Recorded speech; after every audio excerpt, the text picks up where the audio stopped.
혹시 이런 생각 해보신 적 있으신가요? 나이 들수록 친구가 더 필요하다는데 왜 나는 친구 만나는 게 점점 더 피곤할까? 혼자 있는 게 편한데 이게 내가 이상한 건가?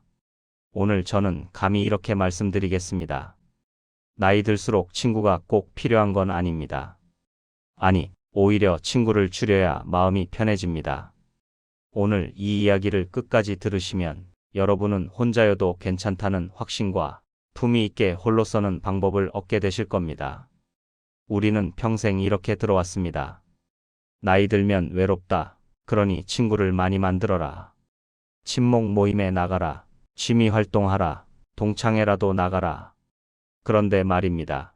여러분, 정말 그렇게 하니까 덜 외로워지던가요? 아니, 오히려 더 외롭지 않으셨나요? 저는 상담가로 수많은 시니어 분들을 만나왔습니다. 그분들이 제게 가장 많이 하시는 말이 뭔지 아십니까? 친구 만나고 오면 더 허전해요. 같이 있어도 혼자 같아요. 차라리 안 만나는 게 나아요. 이건 여러분만의 문제가 아닙니다. 이건 자연스러운 현상입니다. 19세기 독일 철학자 쇼펜하우어라는 사람이 있습니다. 이 사람은 평생 인간관계를 연구했습니다. 그리고 이렇게 말했습니다. 인간은 함께 있으면 서로 상처를 준다. 고슴도치가 추운 겨울에 서로 따뜻하려고 붙지만 가시에 찔려 다시 떨어지는 것처럼 처음엔 좀 씁쓸하게 들릴 수 있습니다. 하지만 이 사람 말엔 진실이 있습니다. 특히 나이 들수록 이 진실이 더 선명해집니다. 왜냐하면 젊을 땐 관계가 필요해서가 아니라 관계가 즐거웠기 때문입니다. 직장 동료와는 일 끝나고 술 한잔, 동네 친구들과는 등산이며 여행, 동창들과는 추억 나누기. 그런데 60이 넘어가면서 관계의 본질이 달라집니다. 즐거움이 아니라 의무가 됩니다. 피로가 됩니다. 쇼펜하우어가 말한 첫 번째 핵심은 이겁니다. 인간관계는 본질적으로 필요하다. 여러분, 솔직하게 한번 생각해 보십시오. 친구 만나기 전날, 내일 만나야 하는데 하고 한숨 쉬신 적 없으신가요? 무슨 옷을 입지, 어디서 만날지, 뭘 먹을지, 대화는 뭘 하지. 이미 만나기도 전에 피곤합니다. 만나면 또 어떻습니까?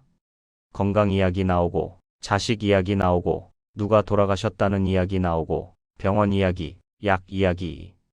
처음엔 괜찮습니다. 그런데 이게 반복되면 점점 무거워집니다. 저는 한 70대 여성분을 알고 있습니다. 한 달에 2번씩 개모임에 나가셨습니다. 20년 넘게 한 번도 안 빠지고. 그런데 어느 날 제게 이렇게 말씀하셨습니다. 선생님, 솔직히 말하면 이제 안 나가고 싶어요. 근데 안 나가면 서운해하잖아요. 그래서 그냥 나가요. 의무감으로. 이게 친구입니까? 아니면 숙제입니까?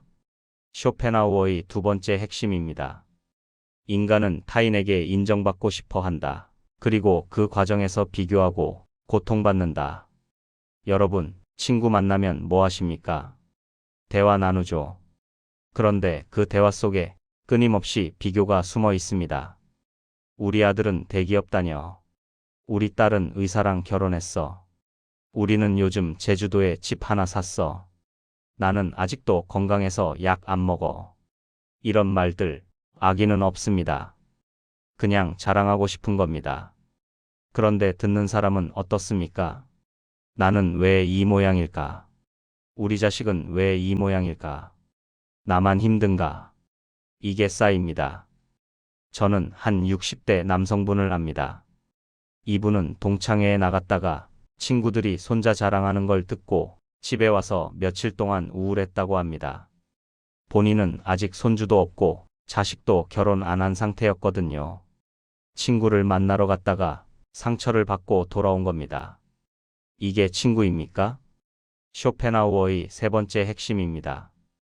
타인에게 기대는 순간 의존이 생기고 의존은 반드시 실망을 낳는다. 나이가 들면 사람은 본능적으로 누군가에게 기대고 싶어집니다. 혼자는 불안하니까 누군가 있었으면 좋겠다. 그래서 친구에게 전화합니다. 요즘 어떻게 지내? 나 요즘 좀 힘들어. 그런데 그 친구도 똑같이 힘듭니다. 그 친구도 본인 일로 바쁩니다. 그러니 대답이 이렇게 옵니다. 아, 그래? 나도 요즘 바빠서 그런데 나중에 한번 보자. 이 순간 여러분은 실망합니다. 내가 힘들 때 연락했는데 이 정도밖에 안 되나? 그러면서 서운해집니다. 친구는 친구대로 부담스럽고 여러분은 여러분대로 섭섭하고 이게 반복되면 어떻게 됩니까? 관계가 깨집니다. 저는 현장에서 이런 일들을 너무 많이 봤습니다. 한 70대 여성분은 평생 친하게 지낸 친구가 있었습니다. 그런데 어느 날 본인이 수술을 받게 됐습니다. 병원에 혼자 가기 불안해서 그 친구에게 부탁했습니다. 같이 가줄 수 있어? 친구는 핑계를 댔습니다. 그날 손주 봐야 해서 안 돼. 그날 이후 이 두 사람은 연락이 끊겼습니다. 또 다른 60대 남성분은 친구 모임에서 매번 돈을 냈습니다. 식사비, 술값, 모임비. 그런데 본인이 힘들 때 돈 좀 빌려달라고 했더니 아무도 연락을 안 받더랍니다. 또 한 분은 단톡방에서 매일 안부 묻고 웃긴 짤 올리고 좋은 글 공유했습니다. 그런데 본인이 몸이 아파서 며칠 단톡방에 안 들어갔더니 아무도 안부 전화 한 통 안 했답니다. 이게 친구입니까? 여기까지 들으시면 좀 서글퍼지실 수 있습니다. 그럼 나이 들면 친구가 아예 없어야 하나? 나는 완전히 혼자 살아야 하나? 아닙니다. 제가 드리고 싶은 말은 그게 아닙니다. 친구가 필요 없는 게 아니라 친구의 기준이 바뀌어야 한다는 겁니다. 젊을 때는 친구가 많으면 좋았습니다. 왁자지껄하게 자주 만나고 함께 놀고 감정을 나누고 그런데 나이 들면 그런 관계는 버겁습니다. 대신 이런 관계가 필요합니다. 깊게 기대지 않아도 편한 사람, 품위를 지키는 사람, 도움이 오갈 때 계산이 맑은 사람, 이런 사람 12명이면 충분합니다. 아니, 이런 사람 12명이 친구 10명보다 낫습니다.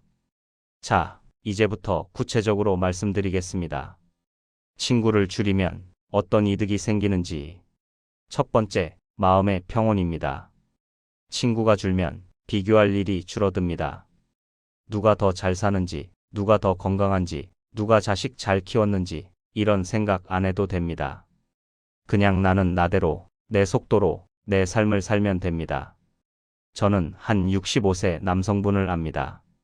이분은 작년에 동창회를 그만뒀습니다. 처음엔 외로울까봐 걱정했는데 오히려 마음이 편해졌답니다. 친구들 만나면 누가 승진했네, 누가 돈 벌었네, 이런 얘기만 나오니까 듣고 나면 내가 초라해지더라고요. 이제 안 만나니까 그런 생각 안 들어서 좋아요. 이게 평온입니다. 두 번째, 시간의 주도권입니다. 친구 모임, 경조사, 단톡방 답장, 이런 거 하다 보면 하루가 다 갑니다. 그런데 이걸 줄이면 시간이 남습니다. 그 시간에 뭘 할 수 있습니까? 책 읽고, 산책하고, 음악 듣고, 영화 보고, 낮잠 자고. 이게 여러분 시간입니다. 친구 맞춰주는 시간이 아니라 여러분이 주인인 시간. 한 70대 여성분은 친구 모임을 한 달에 4번에서 1번으로 줄였습니다. 그랬더니 매주 수요일 오후가 비더랍니다. 그 시간에 도서관 가서 책 읽고 커피 마시고 혼자만의 시간을 보낸다고 합니다. 이게 얼마나 좋은지 몰라요. 아무도 안 귀찮게 하고 내 마음대로 할 수 있으니까. 이게 주도권입니다. 세 번째, 지출이 줄어듭니다. 친구 만나면 밥 먹어야죠. 커피 마셔야죠. 경조사비 내야죠. 한 달에 모아보면 적지 않습니다. 저는 한 60대 남성분을 압니다. 이분은 작년 한 해 친구 관계에 쓴 돈을 계산해 봤답니다. 모임비, 식사비, 경조사비, 선물비 다 합쳐서 300만 원이 넘더랍니다. 300만 원이면 여행 한 번 가고도 남는데 친구들 만나느라 다 쓴 거예요. 올해는 반으로 줄였어요. 이분은 이제 꼭 필요한 모임만 나갑니다. 그랬더니 돈도 남고 마음도 편하더랍니다. 이게 경제적 자유입니다. 네 번째, 비교가 줄어듭니다. 친구를 자주 만나면 자연스럽게 비교하게 됩니다. 내 삶, 친구 삶. 그런데 친구를 덜 만나면 비교할 기회가 줄어듭니다. 그럼 어떻게 됩니까? 내 삶에 집중하게 됩니다. 나는 나대로 괜찮아. 이런 생각이 듭니다. 한 여성분은 친구 모임을 그만두고 나서 거울 보는 횟수가 줄었답니다. 친구들 만날 땐 항상 내 외모 신경 쓰고 누가 더 젊어 보이나 이런 거 비교했는데 이제 안 만나니까 그냥 편하게 입고 다녀요. 이게 자유입니다. 다섯 번째, 자기 존중이 회복됩니다. 친구 관계에서 우리는 종종 자존감을 잃습니다. 내가 왜 이렇게 초라할까? 왜 나만 이 모양일까? 그런데 친구를 줄이면 이런 생각이 줄어듭니다. 대신 나는 나대로 살아왔어. 나는 나대로 괜찮아. 이런 생각이 듭니다. 한 남성분은 친구 모임을 끊고 나서 자기 자신을 더 사랑하게 됐답니다. 친구들 만나면 항상 내가 부족하다는 생각 들었는데 이제 혼자 있으니까 나도 괜찮은 사람이구나 싶어요. 이게 존중입니다. 자, 그런데 말입니다. 여기까지 들으시면 혹시 이런 걱정 드실 수 있습니다. 그럼 친구를 아예 다 끊어야 하나? 완전히 혼자 살아야 하나? 아닙니다. 완전한 고립은 위험합니다. 사람은 사회적 동물입니다. 아무리 혼자가 편해도 최소한의 연결은 필요합니다. 저는 최소 3가지 안전망을 권해드립니다. 첫째, 안부 연락할 사람 12명. 한 달에 한 번 정도 전화나 문자로 잘 지내? 이 정도면 됩니다. 깊은 대화 안 해도 됩니다. 그냥 살아있다는 확인. 이 정도만 있어도 완전히 혼자는 아닙니다. 둘째, 동네 활동 1개. 복지관, 도서관, 산책 모임, 뭐든 좋습니다. 일주일에 한 번, 집 밖에 나가서 사람들과 가볍게 인사하는 것. 이것만으로도 충분합니다. 셋째, 병원 동행 가능한 사람 1명. 이건 정말 중요합니다. 나이 들면 병원 갈 일이 많아집니다. 그때 혼자 가는 건 생각보다 불안합니다. 그러니 꼭 필요할 때 같이 가줄 수 있어? 할 수 있는 사람 딱 1명만 있으면 됩니다. 이 3가지만 있으면 여러분은 안전합니다. 이제 말씀드리겠습니다. 나이 들어 필요한 관계, 정확히 어떤 관계인지. 첫째, 깊게 기대지 않아도 편한 관계. 이건 뭐냐면 만나도 부담 없고 안 만나도 서운하지 않은 사람. 전화해서 요즘 어때? 물으면 그냥 그래 하고 끝나는 사람. 감정 쏟아내지 않아도 되고 위로받으려 애쓰지 않아도 되는 사람. 그냥 옆에 있는 것만으로도 편한 사람. 이런 사람 1명이면 됩니다. 둘째, 품위를 지키는 관계. 이건 뭐냐면 서로의 자존심을 건드리지 않는 사람. 과거 얘기 꺼내서 너 옛날엔 이랬잖아 안 하는 사람. 남의 집안일, 자식 일, 돈 문제 이런 거 캐묻지 않는 사람. 만나면 가볍게 인사하고 헤어질 땐 깨끗하게 헤어지는 사람. 이런 사람이 진짜 품이 있는 친구입니다. 셋째, 도움이 오갈 때 계산이 맑은 관계. 이건 뭐냐면 내가 이번에 밥 샀으니 다음엔 내가 사 이렇게 되는 사람. 내가 이번에 도와줬으니 너도 나중에 도와줘 이렇게 되는 사람. 계산하는 게 나쁜 게 아닙니다. 오히려 계산이 명확하면 서로 서운할 일이 없습니다. 나만 손해보나. 이런 생각 안 들면 관계가 오래갑니다. 자, 이제 실전입니다. 구체적으로 어떻게 해야 하는지 7가지 지침을 드리겠습니다. 첫째, 단톡방 정리. 단톡방, 특히 안 읽는 단톡방, 과감하게 나가십시오. 나갈 때 이렇게 말하면 됩니다. 요즘 핸드폰 잘 안 봐서 단톡방 좀 정리하려고요. 양해 부탁드립니다. 이렇게 하면 아무도 뭐라 안 합니다. 둘째, 모임 줄이는 방법. 모임 줄일 때 갑자기 다 끊으면 섭섭해합니다. 그러니 천천히 줄이십시오. 한 달에 4번, 3번, 2번, 1번. 이렇게 서서히 줄이면 사람들도 익숙해집니다. 그리고 핑계는 이렇게 대면 됩니다. 요즘 건강관리 좀 하려고요. 병원 다녀야 해서요. 이런 말 하면 아무도 강요 안 합니다. 셋째, 서운함 안 사는 거절 화법. 친구가 만나자고 할 때 거절하기 어렵죠. 그럴 땐 이렇게 말하십시오. 이번엔 힘들 것 같아. 다음에 내가 먼저 연락할게. 이렇게 말하면 상대방도 서운해하지 않습니다. 넷째, 인간관계 비용 정산법. 한 달에 한 번 친구 관계에 쓴 돈, 시간, 감정을 계산해 보십시오. 돈은 얼마 썼나? 시간은 얼마나 뺏겼나? 감정은 얼마나 소모됐나? 이걸 적어보면 이 친구 관계가 나한테 득인가 실인가 보입니다. 실이 더 크면 과감하게 줄이십시오. 다섯째, 외로움이 올라올 때 3분 루틴. 친구를 줄이면 가끔 외로움이 올라옵니다. 그럴 때 친구한테 전화하지 마십시오. 대신 이렇게 하십시오. 물 한 잔 마시고 창문 열고 바람 쐬고 심호흡 3번. 그럼 외로움이 가라앉습니다. 외로움은 감정입니다.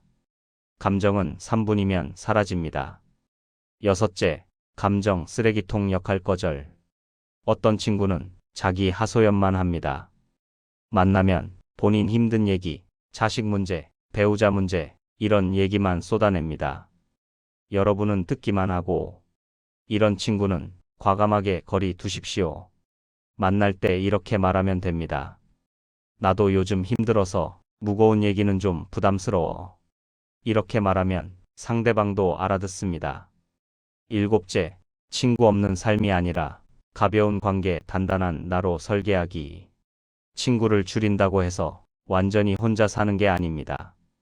가벼운 관계 12개 유지하고 나머지 시간은 나 자신을 단단하게 만드는 데 쓰는 겁니다.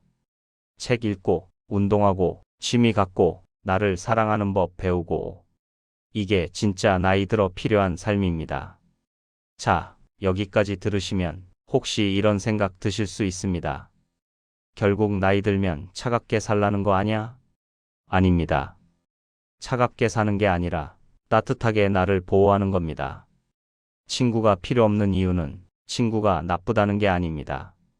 친구가 주는 피로와 상처로부터 내 마음을 지키자는 겁니다. 나이 들면 체력도 줄고 돈도 줄고 시간도 줄어듭니다. 그런데 친구 관계 유지하느라 그 귀한 걸 다 쓰면 정작 나한테 남는 게 뭡니까? 아무것도 없습니다. 그러니 친구를 줄이는 건 나를 지키는 일입니다. 나를 사랑하는 일입니다. 저는 오늘 여러분께 냉정한 이야기를 많이 했습니다. 하지만 이건 여러분을 외롭게 만들려는 게 아닙니다. 오히려 여러분을 자유롭게 만들려는 겁니다. 친구가 많아야 행복하다는 그 무거운 짐을 내려놓으라는 겁니다. 나이 들수록 관계는 양이 아니라 질입니다. 10명의 친구보다 1명의 편한 사람이 낫습니다. 매일 만나는 사람보다 한 달에 한 번 안부 묻는 사람이 낫습니다. 깊게 기대는 관계보다 가볍게 스치는 관계가 낫습니다. 이게 나이 들어 배우는 지혜입니다. 여러분, 혼자 있는 게 편하다고 느끼는 건 이상한 게 아닙니다. 자연스러운 겁니다. 건강한 겁니다. 오히려 억지로 친구 만나고 억지로 웃고 억지로 관계 유지하는 게 여러분을 병들게 합니다. 이제 친구가 없어서 외롭다고 생각하지 마십시오. 대신 이렇게 생각하십시오. 나는 나를 지키고 있다. 나는 내 삶을 보호하고 있다. 나는 품위 있게 홀로 서고 있다. 이게 진짜 나이 들어 가져야 할 마음입니다. 오늘 이 이야기를 들으신 여러분, 이제 마음이 좀 놓이시나요? 여러분은 이상하지 않습니다. 여러분은 잘하고 계십니다. 친구를 줄이는 건 외로워지는 게 아니라 자유로워지는 겁니다. 관계를 정리하는 건 차가워지는 게 아니라 나를 따뜻하게 안아주는 겁니다. 오늘의 한 문장, 이걸로 마무리하겠습니다. 나이 들수록 필요한 건 많은 친구가 아니라 나를 지킬 수 있는 용기입니다. 구독하시면 인생에 가치 있는 인사이트 놓치지 않으실 겁니다. 감사합니다.